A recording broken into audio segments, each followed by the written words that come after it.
Amis internautes, n'oubliez pas de liker, de vous abonner et de cliquer sur la note de notification pour ne rien rater. Chers amis internautes, bonjour et bienvenue sur votre émission Afrique Politique. Alors que le Bénin retient son souffle après l'annonce historique du président Patrice Talon de quitter le pouvoir en 2026 au terme de ses 2 mandats constitutionnels, le Mali, lui, tourne la page trouble de Wagner, remplacé par Africa Corps. Entre espoir démocratique et sécuritaire, l'Afrique écrit-elle son histoire ou son avenir ou répète-t-elle les mêmes erreurs? Dans Afrique Politique, nous décryptons ce silence qui fait résonner les crises. Sur ce plateau, 2 invités, Gracien Bakoko et Juste Agnoro. Chers invités, merci d'être sur ce plateau. Merci. Je ne vous présente pas puisque merci vous êtes les coutumiers de cette émission et c'est avec vous que nous décryptons l'actualité africaine. Avant d'aborder le premier sujet qui a trait respect des mandats constitutionnels en Afrique, l'exception Talon dans un continent sous tension, nous allons suivre cet élément pour aborder le second sujet qui a trait au Mali. Bye bye Wagner, welcome Africa Corps. La même guerre en uniforme différent. Voilà les 2 sujets que nous allons aborder et comme je le disais un peu plus tôt, nous allons suivre cet élément par rapport au premier sujet que nous aurons à aborder. Suivons. Je voudrais sincèrement vous dire merci et vous féliciter pour la tenue de ce séminaire qui a tardé à venir, mais qui enfin s'est tenu. C'est la toute première fois que le gouvernement, dans son ensemble, tient une telle rencontre avec les élus locaux pour évoquer notre modèle, pour évoquer notre appréciation de la gouvernance centrale et locale. Je voudrais sincèrement vous dire merci et apprécier combien les discussions ont été franches et conviviales.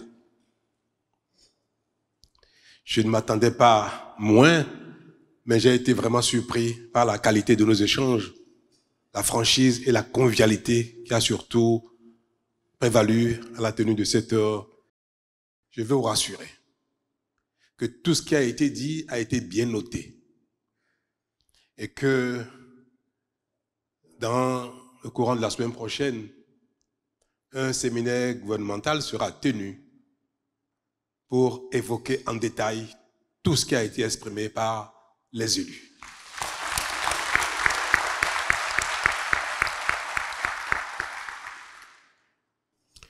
Je vais espérer que le Bénin va définitivement instaurer ce genre de rencontres, de sorte que périodiquement, le président de la République, celui d'aujourd'hui ou celui de demain, accompagné des ministres, ceux d'aujourd'hui ou de demain, tiendront donc avec vous, vous les élus d'aujourd'hui et ceux de demain, de telles rencontres pour parfaire notre action commune. Nous avons ensemble la responsabilité de changer notre destin commun. Pour moi, il n'y a pas de compétition entre le président de la République, ses ministres et les maires, qu'ils soient de la tendance politique qui sont les nôtres ou non. Nous provenons de divers horizons de pensée, de langue, de culture, de religion, de sensibilité, d'âge. Mais nous avons, pour le peu que nous sommes, nous avons le privilège d'avoir la confiance de nos concitoyens pour conduire notre destin commun de plus de 13 millions de personnes. C'est un privilège incroyable. C'est tellement grand que cela devait nous amener à dépasser nos divergences, nos différences, pour conjuguer nos réflexions, nos idées, notre compréhension des choses, afin de mettre en place une politique efficace et durable pour sortir notre pays de la pauvreté, mais surtout pour nous développer. Et c'est possible. Le peu de chemin que nous avons parcouru ensemble depuis bientôt 9 ans nous a montré combien il est facile de se développer. Je dis bien facile. Parfois, c'est juste le temps nécessaire que nous ne savons pas apprécier. Développer est facile, mais développer met du temps aussi. Et c'est notre impatience qui, des fois, fait la différence entre nous. Je voudrais que vous soyez chacun le porte-parole auprès des 13 millions de Béninois qui ne sont pas ici représentés. Que vous soyez chacun le témoin de notre engagement commun à œuvrer pour le bien-être de nous tous globalement et de chacun individuellement. Je sais que la mentalité des gouvernants a changé, est en train de changer au Bénin. Que nous sommes de plus en plus de bonne qualité, les uns et les autres.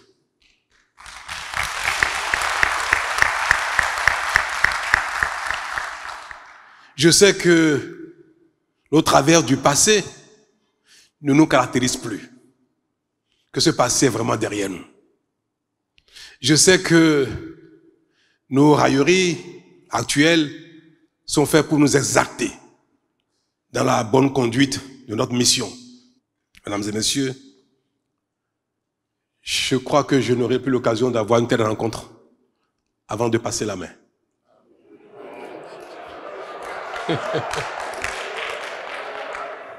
Je voudrais que mes propos soient perçus dans leur sincérité, dans leur solennité. Vous dites combien je crois au destin du Bénin. Je crois à notre capacité de développement, à notre capacité de création de richesses. Et je n'ai qu'une prière, vivre un peu longtemps pour constater cela de mes yeux, mes propres yeux.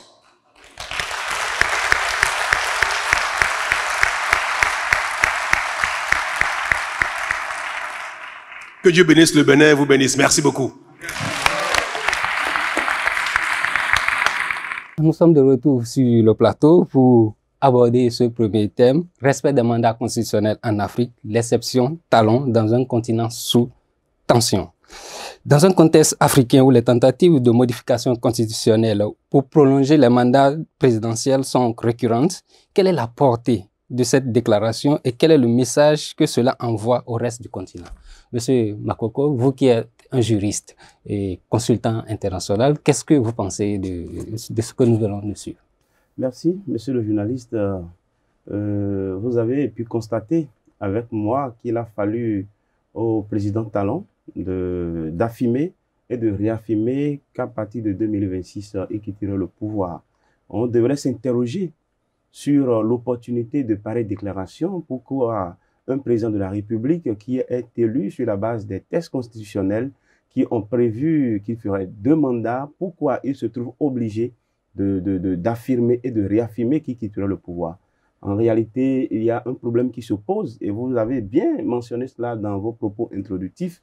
Nous sommes en Afrique et dans ce contexte africain, dans ce contexte sous-régional africain également, puisque nous sommes en Afrique de l'Ouest et nous avons vu tout le scénario qui entoure les alternances au pouvoir. Il y a le cas en Guinée-Conakry, on a vu le professeur Alpha Condé, on a vu le cas du président Alassane Ouattara, on a vu le cas de plusieurs autres chefs d'État. Cela a mis en place un climat de suspicion populaire qui ne rassure pas les populations. Les populations sont toujours sur l'antise. Les gens se disent que bon, c'est la coutume ou c'est la pratique anticonstitutionnelle, bien sûr, pour les chefs d'État de vouloir s'éterniser au pouvoir à travers les modifications constitutionnelles opportunistes de dernières heures. Et c'est ça qui a fait que désormais, un chef d'État qui est animé de bonne foi est obligé de montrer au créneau à plusieurs reprises quand même pour rassurer sa position. Donc, ces sorties du président Patrice Talon entrent dans une logique de rassurer la population béninoise, comme l'a fait le président nigérien avant Bazoum, le président Youssoufou a fait également des sorties du genre à plusieurs reprises. C'est vrai que le contexte africain, ce sont également les hommes qui agissent. On a vu quand même le président Alassane Ouattara en Côte d'Ivoire, il a affirmé lui aussi, il a raffirmé qu'il quitterait le pouvoir. Il est allé même désigner un successeur en la personne le ministre Gon Coulibaly, et après M. Bakayoko, qui était le ministre de la Défense à l'époque, et l'histoire retient que sa promesse n'a pas été tenue. La promesse n'a pas été tenue. Et il y a l'exemple d'autres chefs d'État qui n'ont pas tenu leur promesse. Je parlais du professeur Alpha Condé en Guinée-Conakry. Lui aussi, intellectuel de son État, avait affirmé à plusieurs reprises qu'il ne se maintiendrait pas au pouvoir. Mais on a constaté qu'il y a une révision constitutionnelle opportuniste qui lui permettait de briguer un second mandat. Et n'eût été la vigilance d'un certain Doumbouya, il serait peut-être encore le président de la Guinée-Conakry aujourd'hui. Maintenant, entre ces personnalités qui ont eu des promesses non tenues et la personne du président Patrice Talon, on n'a pas le droit de croire que c'est la même chose. Parce que ce personnage, ce président que nous avons connu au Bénin, est quand même quelqu'un qui a habitué la population béninoise à une certaine logique, à une certaine dynamique, et à voir les choses, à analyser ses actes, à voir comment ils fonctionnent, et également la croyance personnelle que l'on peut avoir par rapport à la parole de ce chef d'État-là. Je doute très fort à titre personnel qu'il puisse revenir sur sa position. De toutes les manières, attendons, le temps nous dira davantage ce qu'on va pouvoir retenir de ces sorties du président. Mais à titre personnel, je pense qu'il y a une certaine dose de bonne foi dans ces différentes déclarations du chef de l'État béninois. Monsieur Agnoro, est-ce que le président Talon était obligé de réaffirmer encore qu'il quitterait, parce que c'est 2 mandats, c'est ce qui est inscrit dans la Constitution? Est-ce que c'était encore une obligation? Je pense qu'il est important de parler. En politique, il faut parler et il faut communiquer. Nous savons que cela est inscrit dans notre Constitution, mais nous nous rendons compte que les Béninois ne prennent pas toujours soin de lire. Ils ne prennent pas toujours soin d'adopter ce qu'ils lisent. Et nous savons aussi, même si nous sommes à la base de la mise en place de l'écriture avec notre brillante civilisation égyptienne, nous savons que l'oralité a une place prépondérante au niveau de la communauté africaine. Et je pense que le président Patrice Talon ne cesse de répéter pour que ce qu'il répète nous plaise. Les latins disent « bis repetita placent », ce qu'on répète plaît. Et il se sent agacé lorsque nous pensons qu'il souhaite briguer encore la magistrature suprême. Et c'est sous son magistère que les députés à l'Assemblée nationale ont posé un verrou inébranlable. Il y a une clause à vie par rapport à la question du mandat du président de la République. Il y a une clause à vie. En aucun cas, nul ne peut faire de sa vie plus de 2 mandats. Cela est écrit et cela maintenant doit être crié. Et le président Patrice Talon s'attelle à cette tâche pour que nous puissions recevoir la pédagogie qu'il veut instaurer. Et parler, ça permet aux Béninoises et aux Béninois d'internaliser ce qui est prescrit afin que nous puissions respecter l'ordre constitutionnel. Puisque la Constitution, c'est la loi fondamentale, la Constitution, c'est notre fétiche. Et c'est cela que le président Patrice Talon nous montre. Il a dit que il y a des débats autour de la question, et c'est normal, parce qu'il y a des citoyens qui sont habités de différentes réflexions. On ne peut pas refuser ces débats-là, mais la loi fondamentale est là et nous sommes appelés à la respecter. Nous reconnaissons que la Constitution n'est pas une tente dressée pour le sommeil. Il peut y avoir des réaménagements techniques et tout, mais je pense qu'à un moment donné, nous avons pris des dispositions légales pour que la question des mandats soit solidement ancrée et que nous puissions passer à autre chose. Parce que au-delà des questions liées au mandat, il s'agit de développement. Je dirais, à travers les propos du président Patrice Talon, que le Bénin est un pays qui ne cesse d'éclore des merveilles.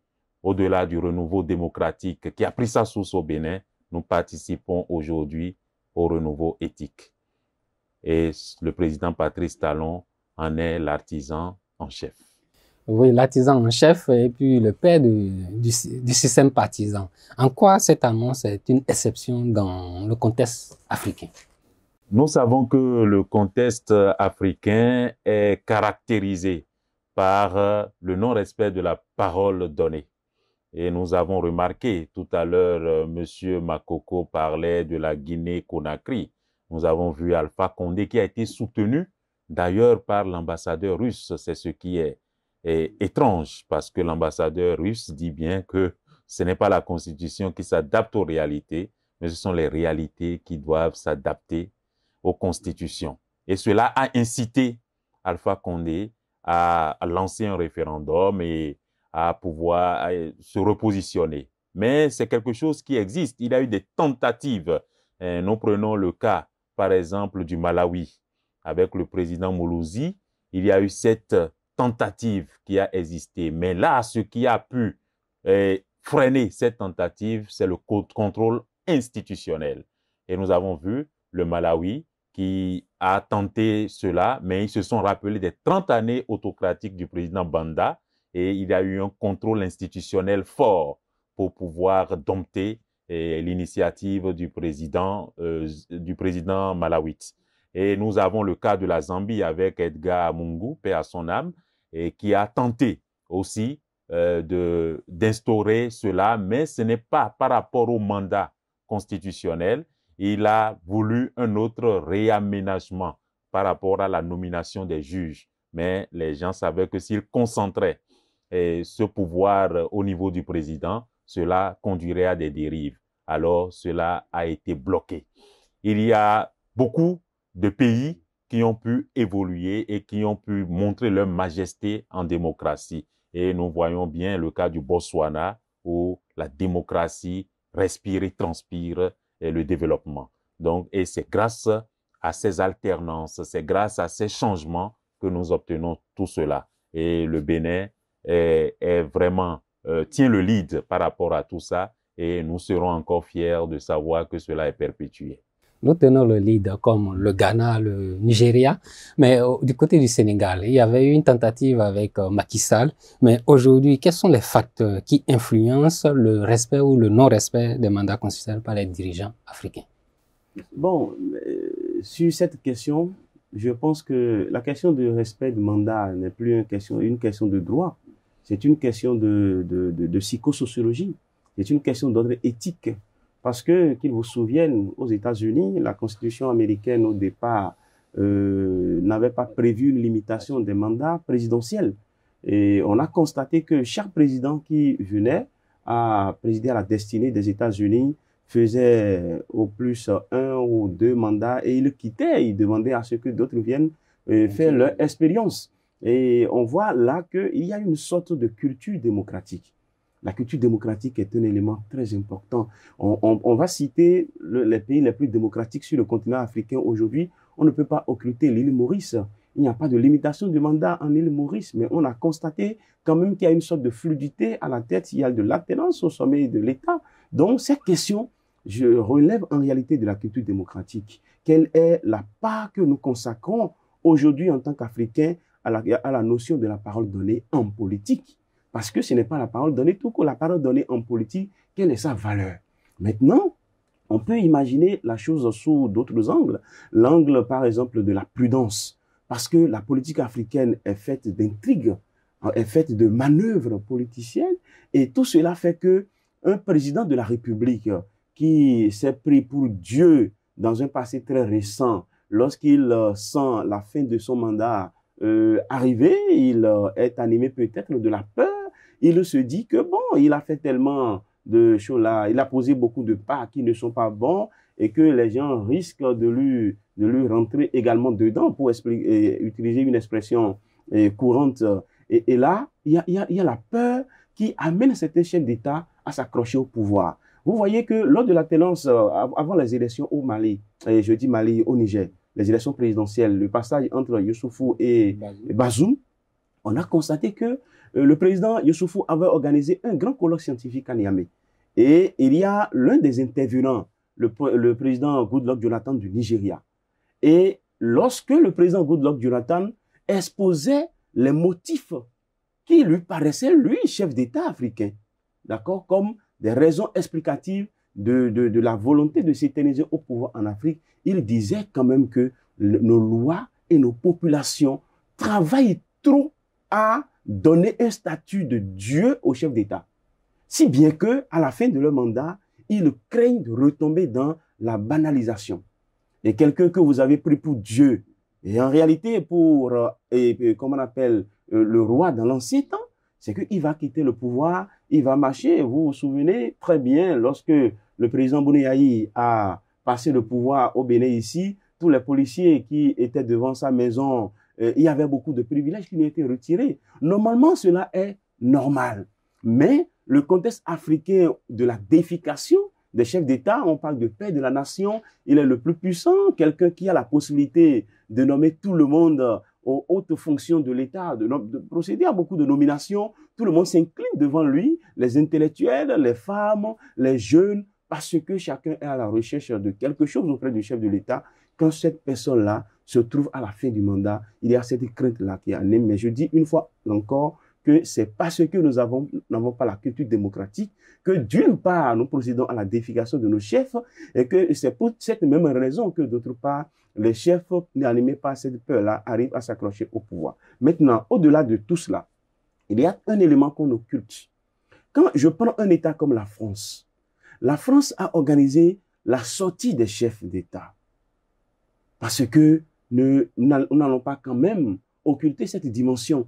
Comment le Bénin, à travers ses tests, organise la sortie des présidents de la République? Si nous sommes dans un contexte africain qui est fait de peur, qui est fait de velléité de conservation de pouvoir, d'accord, après les mandats constitutionnels, quelle solution nous proposons pour édulcorer en réalité la situation, pour encourager, d'accord, on parle de mesures d'incitation en matière fiscale pour permettre à ce que les investisseurs étrangers viennent, mais il faut également des mesures d'incitation pour amener les chefs d'État à entrer dans cette logique du président Patrice Talon qui dit, mais je finis mes 2 mandats présidentiels, mes 2 mandats constitutionnels, je dépose le tablier et puis quelqu'un d'autre viendra faire son expérience. Le cas de la France, quand vous êtes président français et que vous finissez votre mandat, vous êtes d'office membre du Conseil constitutionnel français. Et quand on est membre du Conseil constitutionnel français, ce sont des privilèges qui vous accompagnent. Vous ne retombez pas dans la banalité. Et pour cela, les gens se disent, bon, je suis président de la République avec tout le confort, même si je quitte l'Élysée aujourd'hui, je suis toujours dans les privilèges, je vais au Conseil constitutionnel, je suggère quand même que, à travers nos lois, on puisse proposer de pareils mécanismes. Ça va peut-être inciter les chefs d'État à quand même le plus vouloir s'éterniser au pouvoir après quand même l'échéance de leur mandat constitutionnel. Monsieur Ayoro, le maintien prolongé au pouvoir favorise-t-il la bonne gouvernance ou le contraire, ou ouvre-t-il la porte à la dérive autoritaire et à la corruption? Il y a un écueil qu'il faut éviter lorsque nous savons que nous avons participé à la bonne gouvernance. Et nous disons aujourd'hui que le président Patrice Talon a fait un travail titanesque pour lutter contre la corruption, pour que les investisseurs nous fassent confiance, pour renforcer les partenariats. Et aujourd'hui, nous voyons notre pays transfiguré. Cela peut donner lieu à une sorte de triomphalisme. Et il ne cesse de le répéter. C'est ça qui enchante au niveau du président Patrice Talon. Il dit que c'est un travail collectif. Je dirais qu'il s'agit de l'héroïsme collectif, de l'héroïsme de toutes les Béninoises et de tous les Béninois. Lorsqu'on se met dans cette posture que nous ne portons pas seuls le changement qui s'opère, que nous ne portons pas seuls ce Bénin transfiguré, révélé, cela nous amène à agir et à considérer que le pouvoir est service. C'est de ça qu'il s'agit. Il faut comprendre que le pouvoir nous donne un instrument pour servir. Et je pense que le président Patrice Talon est dans cette dynamique. Lorsque nous savons qu'il y a des mandats qu'on ne doit pas transgresser, cela fait que nous travaillons en tenant compte de 2 paramètres. Il s'agit du temps qui rime avec le développement. Comment est-ce que nous gérons notre temps? Et nous savons que le président Patrice Talon est planifié. Ce n'est pas pour rien que le président Patrice Talon à de la planification. Ce n'est pas pour rien qu'il évite d'improviser. Et cela nous conduit à gérer le temps et à obtenir des résultats époustouflants. Et ce résultat, nous l'obtenons avec la contribution de toutes les Béninoises et de tous les Béninois. Il ne s'agit pas donc du triomphalisme, il s'agit d'un service qu'on rend à la nation en sachant qu'à tout moment, nous avons quitté la posture de citoyen pour être président de la République, mais nous pouvons revenir à cette posture-là pour pouvoir continuer de servir autrement la nation. Comme l'a révélé mon ami Makoko, il faudrait qu'on trouve des privilèges spécifiques à nos présidents, que ces présidents ne se retrouvent pas dans une situation de clochardisation après avoir géré le pays. Je sais que c'est déprimant de se retrouver dans une telle posture et c'est cette peur qui fait que il y a des dirigeants qui ne veulent pas abandonner le pouvoir. En perdant le pouvoir, il faudrait que le prestige demeure, il faudrait que l'honorabilité demeure. Donc, nous devons veiller à ça. Il ne s'agit pas que du président de la République. Je voudrais que cela aussi concerne les présidents d'institutions. C'est vrai que après, quand ils finissent leur mandat au niveau des institutions, les avantages ne sont plus les mêmes. Mais je ne dirais pas de reconduire les avantages, mais il faudrait que les présidents d'institutions puissent avoir encore la solidité nécessaire pour faire valoir leur prestige social. C'est de cela qu'on a peur et aujourd'hui, nous devons apeurer nos peurs et avec ce que le président Patrice Talon est en train de déclarer. Nous devons donc frustrer nos frustrations et décourager nos découragements. Voilà, à travers cette annonce, à travers l'Afrique tout entière, son leadership est salué. Mais Makoko, en une minute, avant qu'on ne passe au second sujet, quelle est la responsabilité de la société civile, des partis politiques et des organisations régionales dans la promotion et le respect des mandats constitutionnels? En une minute. Oui, la société civile a joué et a toujours joué un rôle prépondérant. C'est vrai que depuis 2016, on assiste à une sorte de requiem de la société civile au Bénin.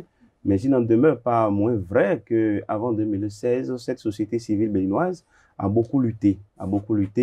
On peut constater aussi que, bon, sous le mandat du président Patrice Talon, quels sont les leviers sur lesquels la société civile devrait s'appesantir, parce que déjà, en ce qui concerne le respect des droits de la femme, l'État même a déjà mis en place un institut en matière de telles choses. En réalité, le rôle que habituellement la société civile jouait, au-delà de la dénonciation politique, d'accord, le gouvernement a déjà posé des pas au point de déposséder un peu la société civile des éléments qui pouvaient servir de moyens d'action. Ce que je peux dire, c'est que c'est une constitution collective. Il y a une constitution française qui comporte une portion très importante. Il dit que cette constitution est confiée à la bravoure des jeunes, d'accord, à la vigueur de tous les citoyens. Ça voudra dire quoi? Le respect de la constitution, c'est à nous tous. Il y a une garantie juridictionnelle qui est assurée par la Cour constitutionnelle. Mais il y a également une sorte de garde populaire de la Constitution et cela relève de la responsabilité de tous les citoyens, qu'on soit de la société civile, de la société politique et de tous les citoyens en général. Donc, c'est un peu ce que je peux dire, c'est d'une responsabilité globale, mais le pas que le président Patrice Talon est en train de vouloir imprimer, c'est également une sorte de changement de mentalité, d'accord, pour donner la directive. C'est une tradition béninoise depuis le renouveau démocratique, c'est vrai, mais ce ton vraiment rassurant qui vient au fur et à mesure et à chaque fois, je pense que cela entre dans une logique de bien faire les choses pour ne pas s'éterniser, pour que le Bénin ne puisse pas être inscrit sur le tableau sombre des chefs d'État qui s'éternisent au pouvoir. La loi est due, elle est la loi, la constitution est due, elle est une constitution, elle doit être respectée. Chers amis internautes, avant de passer au second sujet, nous allons marquer une pause. Vous revenez avec toujours des débats bien chauds. À tout à l'heure. Amis internautes, n'oubliez pas de liker, de vous abonner et de cliquer sur la note de notification pour ne rien rater. Chers amis internautes, nous sommes de retour sur ce plateau avec Mali, Wagner Bye Bye, Welcome Africa Corps, la même guerre en uniforme différent. Cela veut dire tout simplement le départ de Wagner et l'arrivée de Africa Corps. En fait, le Mali a annoncé récemment le départ de Wagner, cette milice russe qui était chapeautée par Prigojine. Bon, le feu Prigojine, je dirais, qui est décédé dans un crash d'avion. Donc aujourd'hui, c'est Africa Corps qui est ce corps expéditionnaire russe qui prend la relève. Quelles sont les motivations et les objectifs de Bamako à travers ce remplacement et ce changement décidé par la Russie? Monsieur Agnoro, comment voyez-vous cela? Oui, je pense et je trouve que nous avons la possibilité de choisir nos partenaires et de savoir comment fonctionner avec les partenaires. Bon, je ne sais pas pourquoi on dit que Wagner s'en va et que Africa Corps prend le relais. Je trouve que ce sont tous dépendent du ministère de la Défense russe et que nous devons savoir que les Russes sont toujours là pour pouvoir protéger leurs influences extérieures.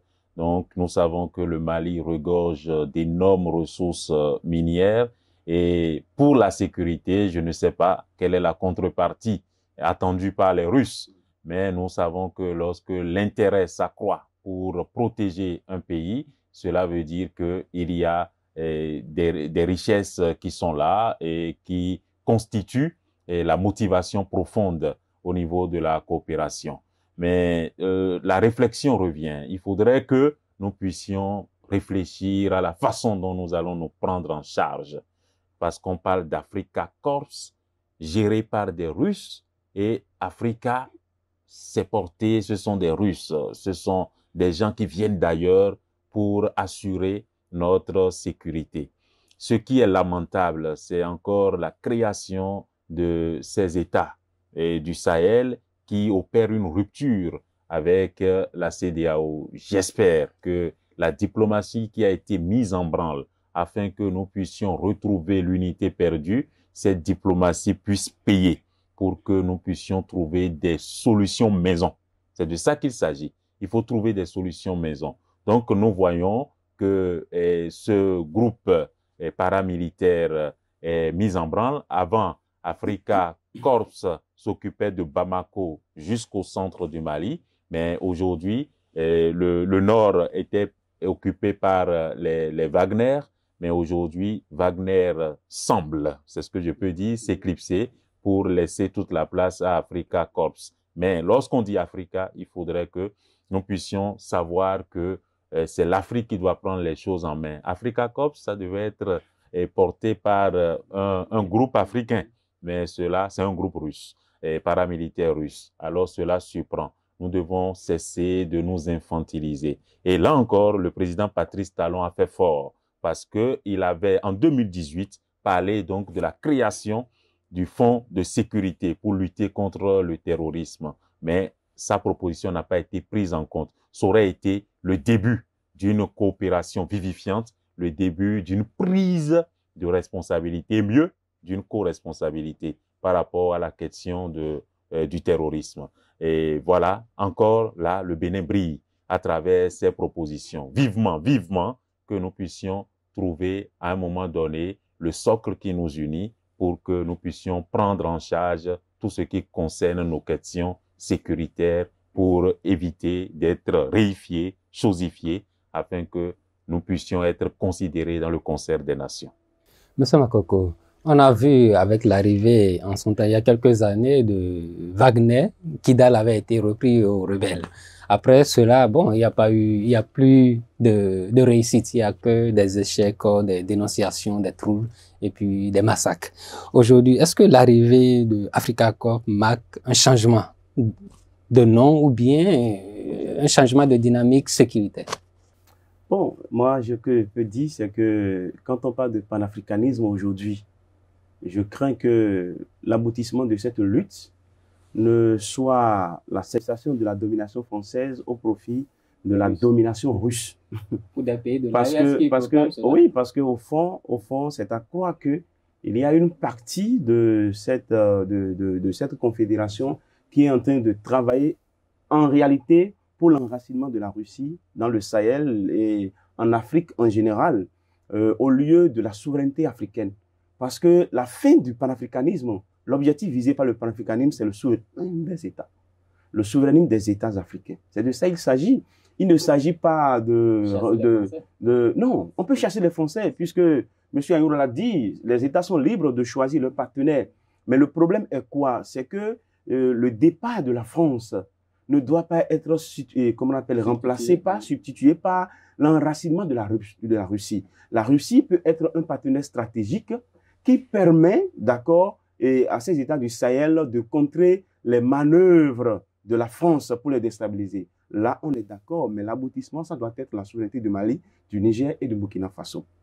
Quand vous voyez un peu les posters, les affiches qui ont annoncé le départ de Wagner, on constate voir sur des affiches « Merci Wagner ». C'est à croire que cette société paramilitaire russe était en mission de charité en Afrique. Et quand c'est comme ça, il y a des doutes énormes que cela implique, parce que lorsqu'on sait qu'en 2023, le gouvernement russe a débloqué pratiquement environ 500 milliards pour pouvoir quand même soutenir Wagner au Mali, et que nous parlons de Wagner merci, des questions se posent. La question du contrat, d'accord, qui lie ces sociétés russes avec les États du Sahel. Parce que souvenez-vous, quand on parle des accords coloniaux aujourd'hui, que les gens dénonçaient, ces accords-là étaient des accords secrets. C'était signé dans les environs des indépendances, et les chefs d'État ont maintenu ces accords secrets, et aujourd'hui, on est obligé de les dénoncer parce que ce sont des accords qui ont véritablement lésé les États africains. Maintenant, lorsque la Russie vient aux côtés des États du Sahel, quelle est la base? Quelle est la base? S'il y a des contrats de partenariat, et ces contrats de partenariat, d'accord, ces contrats se trouvent à quel niveau? Il ne faudrait pas que ce soit également des accords secrets que les Africains de demain vont être obligés de dénoncer parce qu'on aurait constaté que ce sont des accords en réalité qui ont lésé l'Afrique et la jeunesse africaine va se retrouver. Et je voudrais rappeler que la manière dont le Sahel arrive, bon an, mal an, à déloger la France aujourd'hui, ça va être difficile quand il va s'agir de déloger la Russie, les Turcs, les Iraniens, etc. sur le continent. Donc, je voudrais quand même que ces partenariats-là ne puissent pas relever de la diplomatie secrète et que les accords qui fondent ces partenariats-là soient des accords publiés. Mais pourquoi pas la publicité? On a vu, la Russie a envoyé, le Wagner était présent depuis, mais on a constaté quand même qu'il y a une sorte de partenariat entre la Russie et la Corée du Nord. Le partenariat a été organisé, signé aujourd'hui, et déjà le lendemain, les accords de ces partenariats se sont retrouvés sur le net. Mais pourquoi les accords entre la Russie et les États du Sahel sont maintenus dans l'anonymat, sont maintenus dans le mystère ténébreux jusqu'à aujourd'hui? Je pense que cela suscite de doutes. Ça suscite beaucoup de doutes, et je ne suis pas sûr que ces compagnies ces compagnies militaires puissent venir en Afrique pour faire de la charité. Je ne suis pas sûr, parce que c'est des milliards que la Russie investit. Maintenant, changement de nom, je pense que c'est la même chose. Il y a un loup passif au niveau de Wagner. On a constaté les atrocités de Wagner en Centrafrique, les atrocités de Wagner en RDC, les atrocités de Wagner au Mali. Donc, pour que la jeunesse africaine ne puisse pas entrer dans une nouvelle rhétorique, ce que Macron a appelé le sentiment anti-français, que la jeunesse africaine ne puisse pas entrer dans ce que les gens peuvent appeler désormais le sentiment anti-russe, il va falloir procéder à une sorte de maquillage. Donc, changement de nom. Sinon, en réalité, lorsque vous amenez un char du Bénin pour la France, c'est le même cri que le char. C'est toujours la Russie qui est présente au Mali. Ce qu'on suggère, c'est quoi? C'est que au lieu que ce soit Africacos, pourquoi ne pas procéder à un transfert de technologie? Il faut former les soldats maliens. Il faut leur donner l'armement nécessaire. Mais il n'est pas dit que la lutte contre le terrorisme, ça doit être des soldats russes qui doivent l'assurer.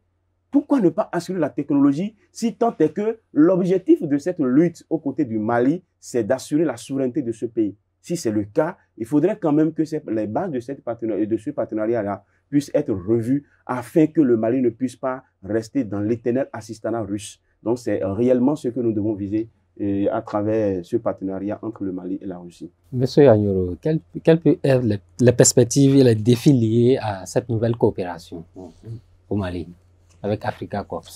La coopération doit être très bien établie, que ce ne soit pas le début d'un contrat qui pourrait nous léser, d'un contrat où on aura encore des dénonciations à faire. L'Afrique est venue à une étape où nous devons conserver et utiliser nos énergies à bon escient. Il ne s'agit plus d'être dans un panafricanisme des hurlements, dans un panafricanisme du vacarme. Aujourd'hui, nous devons opter pour un panafricanisme stratégique, un panafricanisme intelligent. Là encore, je ne suis pas chauvin, mais le Bénin est en train de se hisser encore dans ce sens. Lorsque nous voyons comment nous faisons face aux défis sécuritaires et aujourd'hui, nous sommes abandonnés à un sort cruel parce que les pays voisins ont refusé de coopérer, ont refusé de miser sur la coproduction de la sécurité. Aujourd'hui, nous faisons face seuls à notre destin. Et nous avons vu, il y a eu l'attaque à Sonsoro, il n'y a pas longtemps avant-hier, il y a eu une attaque, mais la riposte de l'armée béninoise est une riposte à saluer. Et donc, le Bénin mise encore sur les forces endogènes afin de pouvoir contrer l'attaque des terroristes. Je pense que l'Afrique doit avoir une réflexion cohésive, doit établir une force cohésive. Et au Sénégal, il y a un jeune qui fabrique des blindés, qui fabrique des armes, Serimba, je pense qu'il s'appelle. Il est important aujourd'hui que nous puissions nous tourner vers ces visages, ces figures qui veulent établir notre souveraineté. Parce que quand on parle de souveraineté politique, il faut en même temps avoir en ligne de mire la souveraineté militaire. Et donc, il y a un jeune Sénégalais qui s'attelle à ça, qui fabrique des armes sophistiquées, mais à un moment donné, il était épuisé par manque de financement. Je voudrais que les chefs d'État puissent réfléchir à ces genres de collaboration afin que nous puissions grandir par le développement, mais surtout par l'autodéveloppement. Et ça prend du temps. Et le président Patrice Talon l'a encore dit, le développement, c'est facile, mais nous piaffons d'impatience par rapport au développement. Or, il s'agit d'une construction lente, d'une construction méthodique. Donc, réfléchissons, voyons les talents que nous avons en Afrique pour pouvoir nettoyer l'écurie d'Augias, comme on dit, et pouvoir trouver des solutions pérennes aux problèmes qui nous assaillent. Nettoyer les écuries d'Augias, oui. Monsieur Makoko, pour finir, comment le Mali peut-il retrouver sa pleine souveraineté sans compromettre ses relations internationales? Non, vous avez déjà dit dans une partie de votre développement tout à l'heure, il ne faudrait pas que l'Afrique reprenne ses erreurs, ses anciennes erreurs. On a vu le cas toujours de la Guinée-Conakry. Lorsque De Gaulle et, comment on appelle, Sékou Touré a dit non à De Gaulle, c'était avec l'aide de la Russie qu'il a dit non à De Gaulle. On a vu l'armée russe, d'accord, le soutien des militaires russes au profit de la Guinée-Conakry. Mais quand les sociétés privées, les multinationales russes ont fini d'exploiter le phosphate guinéen, on a constaté que le régime guinéen, l'État de la Guinée-Conakry a été laissé à son sort.